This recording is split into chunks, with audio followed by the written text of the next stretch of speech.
नमस्कार, आप देख रहे हैं EMS टीवी और मैं हूं आपके साथ कंचन। आई नजर डालते हैं बालाघाट की कुछ खास खबरों पर और सबसे पहले बात करते हैं आज की न्यूज हेडलाइंस की। पुलिस ने फरार आरोपी विकास कावरे को किया गिरफ्तार।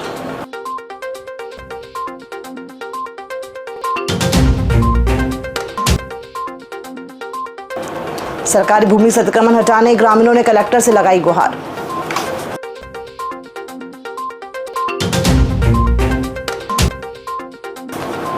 और अवैध कब्जा व अतिक्रमण हटाने के लिए तहसीलदारों को टीम बनाकर कार्रवाई के निर्देश। आइए अब बढ़ते हैं खबरों की ओर। गत 7 अप्रैल को पीड़ित मिलिंद ठाकरे को स्प्लेंडर मोटरसाइकिल सवार नकाबपोश आरोपियों ने गोंदिया रोड पर पीछे से चाकू से हमला किया था, जिसमें आरोपियों की पहचान सूरज पड़ते और विकास कावरे के रूप में हुई थी। घटना में शामिल सभी आरोपियों को 13 अप्रैल को माननीय न्यायालय में पेश कर जेल भेज दिया गया था, जबकि इसी मामले का एक फरार आरोपी विकास कावरे वार्ड नंबर 13 गंगानगर को 15 अप्रैल को गिरफ्तारी कर घटना के संबंध में पूछताछ की जा रही है।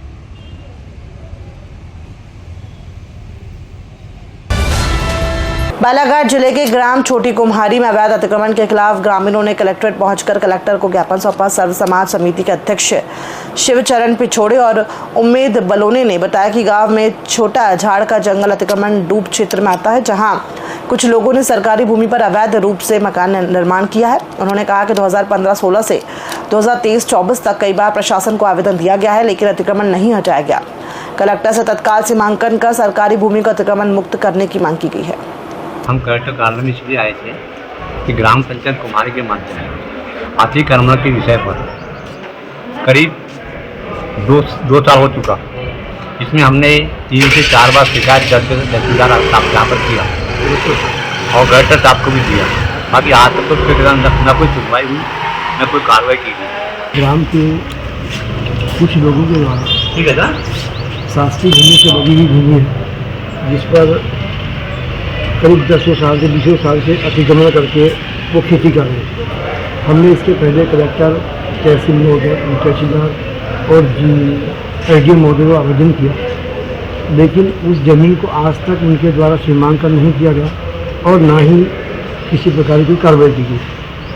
कुछ लोग ऐसे हैं जिन्होंने 25-30 मकान बनाए, जो बारिश में जब भी बाढ़ आती है वो डूबते जाते हैं और उसके बाद फिर प्रशासन फिर उनके पीछे फिर रात दिन गाड़ी घुमा करके फिर परेशानी होते रहती है। इसीलिए उनको अन्य स्थान पर बैठाल कर वहाँ से जो है चारागाह की भूमि को अतिक्रमण मुक्त करवाया जाए। बालाघाट कलेक्टर मृणाल मीना की अध्यक्षता में जन सुनवाई आयोजित की गई है, जिसमें जिप CEO अभिषेक सराफ और ADM GS ध्रुवे ने भी भाग लिया। जन सुनवाई के दौरान नगरपुरा निवासी त्रिलोक गोस्वामी ने शिकायत की, जिसमें बताया कि उनकी पंचायत में तहसीलदार द्वारा रोक लगाने के बावजूद अतिक्रमण कर मकान निर्माण कार्य किए गए हैं। कलेक्टर मीना ने लालबर्रा तहसीलदार से मामले की जानकारी ली और संबंधित आदेश को अमल में लाने के लिए निर्देशित किया। कलेक्टर ने इस मामले को शीघ्र निपटाने के लिए अधिकारियों को निर्देश दिए।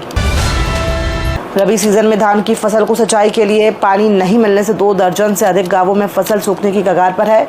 किसानों ने नहरों के माध्यम से पानी की आपूर्ति की मांग करते हुए 16 अप्रैल से अनिश्चितकालीन धरने का निर्णय लिया है। मंगलवार को जिला मुख्यालय पहुंचे किसानों ने बताया कि उन्होंने सोसाइटी, बैंक और व्यापारियों से कर्ज लेकर धान की फसल लगाई थी, लेकिन पानी की कमी के कारण फसल की गर्भावस्था प्रभावित हो रही है। किसानों ने प्रशासन से शीघ्र नहरों के माध्यम से पानी छोड़े जाने की अपील की है। बालाघाट जिले के जो संजय सरोवर जो डैम है उसके माध्यम से झूठी जो नहर है उसके माध्यम से बहुत सारी किसानों ने रब्बी की फसल लगाई थी। बहुत सारे लोगों ने कर्ज लेके बैंक से, व्यापारियों से कर्ज लेके रब्बी की फसल लगाई। चूँकि अब लास्ट में आ रहा है और किसानों को पानी नहीं मिल पा रहा है, तो किसान इससे बहुत ज़्यादा हताश होकर कल शमनापुर में उग्र धरना प्रदर्शन किया जा रहा है। अनिश्चितकालीन है कि मुख्यमंत्री के तरफ हम डायरेक्ट संकेत करते हुए यह सूचना देना चाहते हैं कि बालाघाट जिले में किसानों की स्थिति बहुत ज़्यादा खराब है। माछोगरा बांध जो छपारा छिंदवाड़ा जिले में आता है, वहाँ से हमें कैसे भी करके हम किसानों को पानी यदि दिया जाए तो सही में किसानों की स्थिति बहुत अच्छी होगी, जिससे आर्थिक हानि होने से किसान बच जाएगा। जैन संतों पर हुए हमले के आरोपियों को शीघ्र सजा दिलाने की मांग को लेकर सकल जैन समाज ने मंगलवार को मौन रैली निकाली और कलेक्ट्रेट पहुंचकर अधिकारियों को ज्ञापन सौंपा। जैन समाज के पदाधिकारियों ने घटना की कड़ी निंदा करते हुए कहा कि प्रशासन ने त्वरित कार्रवाई करते हुए आरोपियों को गिरफ्तार किया है, लेकिन वे चाहते हैं कि आरोपियों को शीघ्र सजा दी जाए ताकि भविष्य में इस तरह की घटनाओं की पुनरावृत्ति न हो। दिगंबर जैन महासमिति के संतोष जैन ने बताया कि 13 अप्रैल को जैन संतों पर हमला किया गया था। हम सभी सर्व समाज के लोग मध्य प्रदेश बालाघाट से कलेक्टर बालाघाट को ये ज्ञापन देने के लिए एकत्रित हुए हैं। मौन जुलूस के माध्यम से जो घटना 13 तारीख की दरमियान रात्रि में घटी है, यह बहुत ही शर्मसार करने वाली घटना है।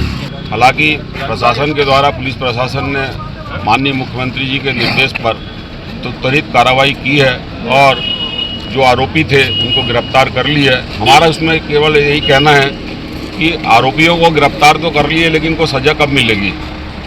सज़ा जमानत के रूप में मिलेगी या उनको कठोर कार्रवाई करके तुरंत 3 महीने के अंदर उनको फास्ट ट्रैक कोर्ट में फैसला उनका हो जाए और उनको कड़ी से कड़ी सज़ा दी जाए। भारत रत्न डॉक्टर बाबा साहब अम्बेडकर की जयंती के अवसर पर मुस्लिम समाज भरवेली द्वारा उनके अनुयायियों द्वारा निकाले गए जुलूस का गर्मजोशी से स्वागत किया गया और शरबत पिलाकर एकता और भाईचारे का संदेश दिया गया। इस अवसर पर सामाजिक कार्यकर्ता इमरान खान ने डॉक्टर अम्बेडकर की योगदानों की सराहना करते हुए कहा कि उन्होंने समानता, भाईचारे और छूत अछूत को खत्म करने के लिए अपना जीवन समर्पित किया। भरवेली में हमेशा विभिन्न समाजों के लोग मिलकर कार्यक्रमों में भाग लेते हैं जो एकता और भाईचारे का प्रतीक है।